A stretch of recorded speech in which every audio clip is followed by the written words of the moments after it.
Does the International Court of Justice hold the key to resolving a centuries-old dispute that has profoundly shaped Belize's outlook on our region and the world? According to Minister of Foreign Affairs Wilfred Sedi Elrington, it is the difference between true independence and a puppet-like association with Guatemala. The decision to go to the ICJ was one which was authored by them when they were in office. It was a position that Golson took as early as 1967, and we have the record to show that in the 4th Committee of the United Nations, he in fact said that the Guatemalans were afraid to go to the ICJ, although the British had been asking them. We will disseminate all this information for those of you who have not been prudent enough to search the record, but we have done that.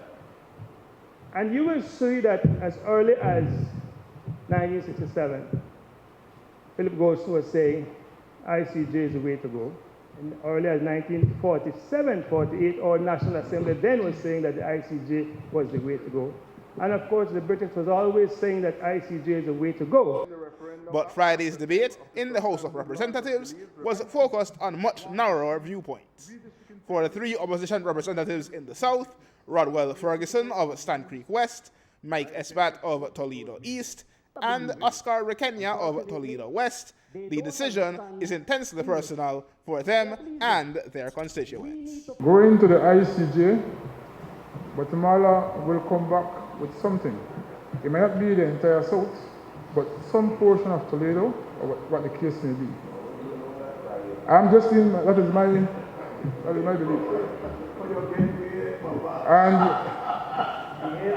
I am representing the people of the Stand Creek West constituency, and every single time I meet with them, they tell me plain that it is best that the status quo remain the same, because we do not want to go to the ICJ for them to determine what course of action to take. If we are going to do a referendum with this issue, it is a very serious issue, and our Belizean people need to make that decision.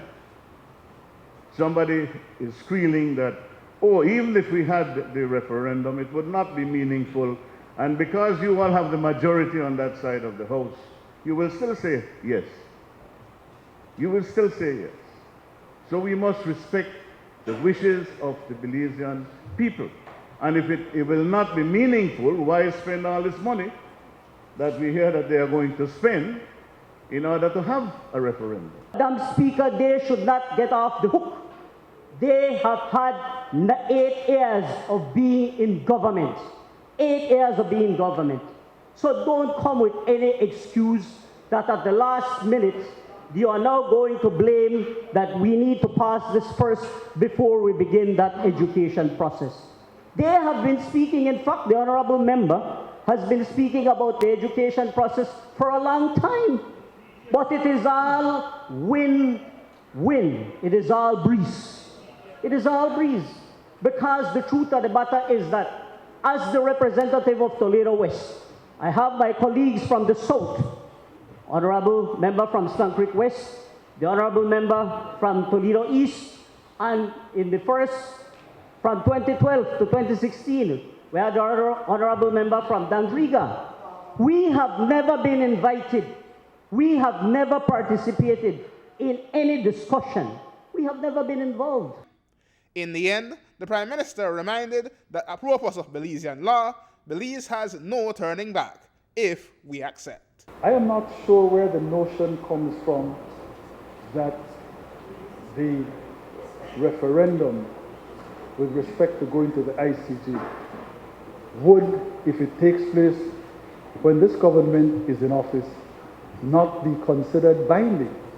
I don't care how you try to interpret the language in the act, the compromise, the international agreement, all that we have said and done, ratified by the Senate, makes clear that you do not go to the ICJ except the people of Belize agree that you go by way of the referendum. No ifs, maybes, ands, or buts where that is concerned. We all absolutely agree. You can't go to the ICJ ICJ except the majority of the people of this country so determined in a referendum. Aaron Humes reporting for News 5.